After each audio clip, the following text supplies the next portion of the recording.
Shalom semuanya, bertemu kembali dengan saya Kersogo di channel ini. Di kesempatan ini saya akan mengajak kita menyaksikan satu cuplikan video yang sangat baik dari seorang murtadin, namanya Kak Agatha.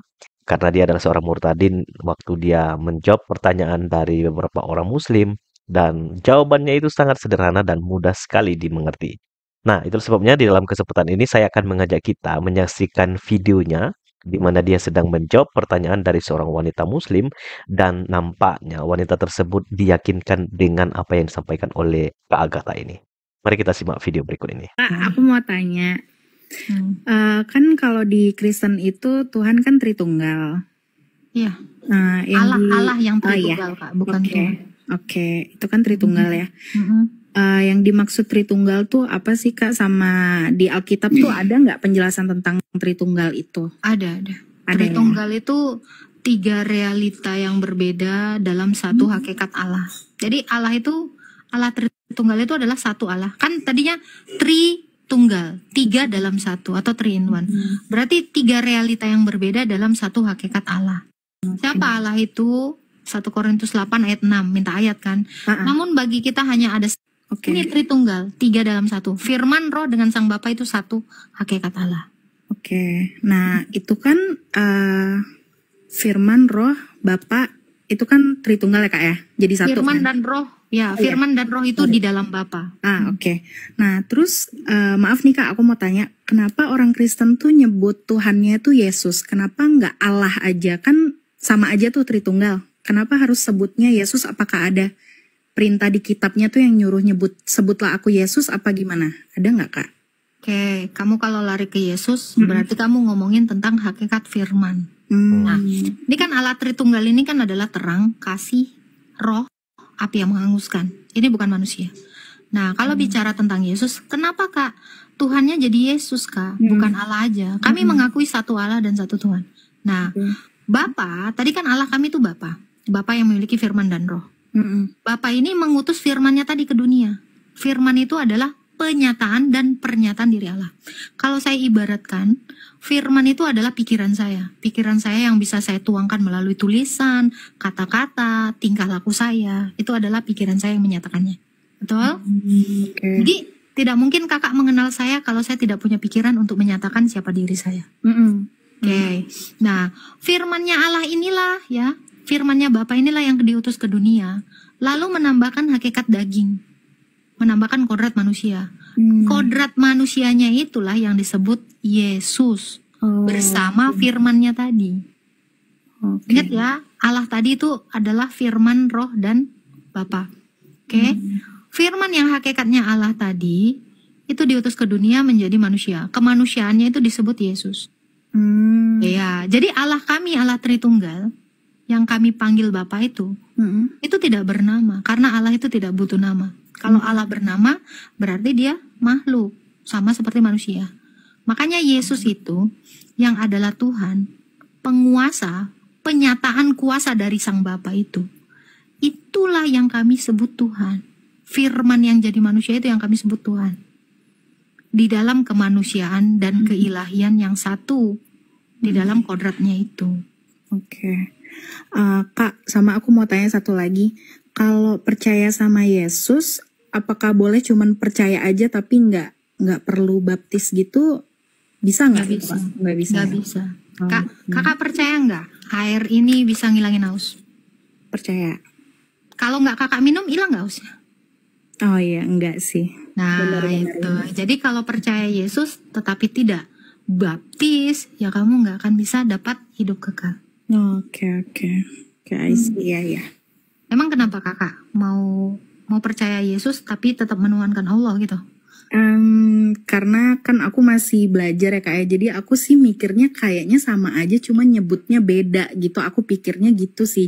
Jadi kalau misalkan aku nggak perlu pindah, tapi aku tetap di agama aku, tapi aku meyakini ajaran-ajaran Kristen tuh aku pikir ya sama aja gitu. Tapi apakah harus baptis gitu baru percaya Yesus apa gimana gitu Kak? Makanya penasaran aja. Iya sih tadi setelah kakak jelasin aku jadi ngerti kalau haus, kan aku percaya air itu bikin hilang haus, tapi kalau nggak aku minum ya nggak akan hilang sih hausnya, benar-benar. Kak, aku dari narasi kakak ini orang yang cerdas. Mari kita berlogika. Oke. Kira-kira kalau kakak percaya kepada Allah, bisa nggak kakak selamat dari kematian setelah mati nanti? Menarik ini. Selamat dari kematian setelah mati itu gimana maksudnya? Masuk Kan surga? nah ya, hidup kekal itu atau sorga itu bisa nggak kakak dapatkan dengan percaya kepada Allah saja? Kalau hanya percaya aja nggak bisa sih, karena kan memang harus ngikutin ajarannya ya. Oke, it's okay. Ngikutin ajarannya Allah bisa nggak kira-kira kakak juga selamat? Bisa harusnya kalau dari ajaran Muslim. Oke, siapa satu orang Islam atau seorang Muslim yang sudah membuktikan bahwa bisa masuk surga, percaya kepada Allah dan menjalankan syariatnya? Nah, itu belum ada yang bisa buktiin Kak, karena kan belum akhir zaman ya setahu aku, jadi belum ada buktinya sih itu. Oke, belum ada buktinya, makanya kakak harusnya jangan percaya, betul nggak? Oke. Oke, Kak, nih saya kasih tahu ya.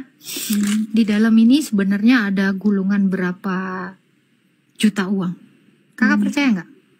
Nggak percaya. Kenapa? Karena aku nggak lihat. Tapi aku bisa pastiin Kak, di sini tuh ada uang segitu banyak, serius. Aku nggak percaya sih karena nggak lihat. Good. Lalu kenapa kakak percaya kepada Allah kalau kakak belum melihat keselamatan di dalam diri Allah Subhanahu wa Ta'ala? Ya itu sih Kak. Ada keraguan, makanya kan aku tanyakan itu. Makanya saya bilang, mari kita berlogika. Saya tahu kakak ini orangnya pintar. Saya juga dari Islam kok. Oh iya Kak. Makanya Kak, mari kita pakai logika. Kenapa kakak masih bersandar kepada sesuatu yang kakak belum ketahui tadi nih? Kakak tadi berkali-kali loh saya tanya. Kakak yakin dong, di sini tuh ada uang miliaran, tapi kakak nggak mau percaya.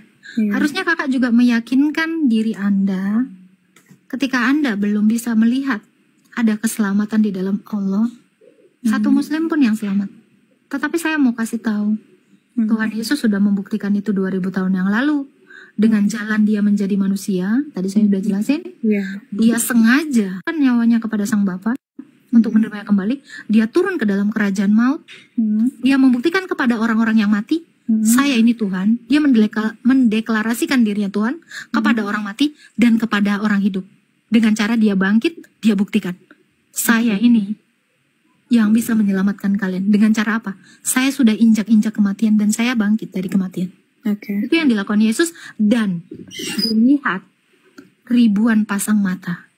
Bukan hanya muridnya, bukan ratusan, tapi ribuan orang-orang Galilea. Karena setelah kebangkitannya, dia selama 40 hari, dia menampakkan diri ke orang-orang Israel. Sudah pasti ribuan orang yang menyaksikan itu. Dan sudah pasti orang-orang di Israel sana tahu penyaliban itu tuh gempar. Sampai kemana-mana. Peristiwa penyaliban itu. Itu bukti. Iman adalah sesuatu yang kita harapkan dan bukti dari apa yang belum kita lihat. Itu yang namanya iman.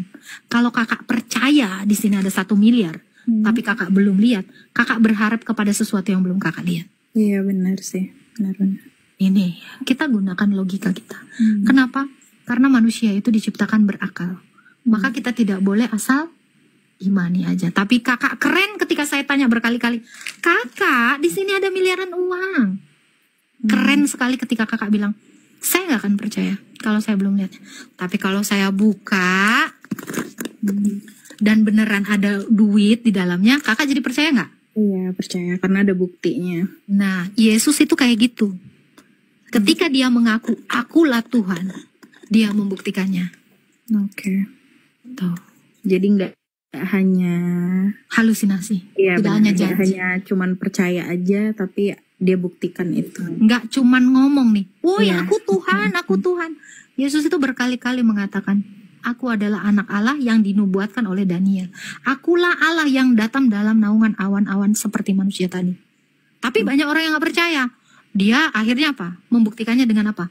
Orang yang tidak punya mata dibikin mata. Dia meredakan badai, jalan di atas air. Untuk murid-muridnya yang gak percaya, mengubah air jadi anggur. Lazarus yang sudah 4 hari mati, keluar kau Lazarus. Itu Dan banyak lagi mujizat yang dia lakukan. Oke. Udah nggak kehitung lagi. Itu. Yang pendarahan 14 tahun. Yang udah mau mati dihidupkan. Kerasukan setan itu disembuhkan. Banyak hal. Makanya Yesus bilang itu, kamu sekalipun mati karena aku, kamu akan tetap hidup. Kenapa? Karena aku bisa menghidupkan Lazarus. Aku bahkan sudah mati dan hidup kembali. Kau jangan khawatir, kata Tuhan Yesus. Akulah kebangkitan dan hidup. Barang siapa percaya kepadaku, dia akan tetap hidup. Sekalipun dia mati di dunia. Percayakah Kak Cry Baby akan hal itu? Itu Tuhan Yesus yang nanya. Di dalam Yohanes 11 ayat 25 dan 26. Oke. Itu. Tapi kakak keren ketika kakak itu tidak beriman buta. Oke. Oke, thank you, Kak. Kak, aku mau tanya. Ya, demikianlah video yang sangat menarik ya dari Kak Agatha yang memberikan jawaban dari seorang wanita muslim yang bertanya kepada beliau. Ya, salut untuk Kak Agatha. Terima kasih sudah memberikan penjelasan yang sangat baik. Jadi sebetulnya kalau kita bicara soal apakah Yesus itu adalah Tuhan, Alkitab itu sudah menjelaskan dengan sangat detail. Banyak sekali tindakan-tindakan Yesus yang menunjukkan keilahiannya sebagai Allah. Seperti yang dikatakan oleh Kak Agatha tadi, memberikan bukti-bukti dari setiap mujizat yang Yesus lakukan. Menghidupkan orang yang mati, juga mengusir roh jahat, menyembuhkan orang yang sakit, yang tuli, yang buta, yang lumpuh. Dan bahkan Yesus mengucapkan kalimat yang sangat penting yang hanya bisa dilakukan oleh Allah. Di mana dia mengatakan, dosamu sudah diampuni. Yesus mengampuni dosa. Yang bisa mengampuni dosa manusia adalah Allah. Dan Yesus mengklaim dirinya sebagai Allah. Oleh karena itu teman-teman, seperti yang dikatakan di dalam Roma 8 ayat yang pertama, bahwa tidak ada penghukuman bagi mereka yang ada di dalam Yesus Kristus. Mengapa? Sebab Yesus Kristus adalah Tuhan, dia menjamin hidup setiap orang yang percaya kepada dia. Itulah sebabnya tidak ada pilihan lain, tidak ada alasan lain untuk menolak Yesus. Kita harus datang kepada dia, sebab Yesus adalah Tuhan dan Juru Selamat. Kiranya video ini boleh menjadi berkat bagi kita. Tuhan memberkati. Shalom.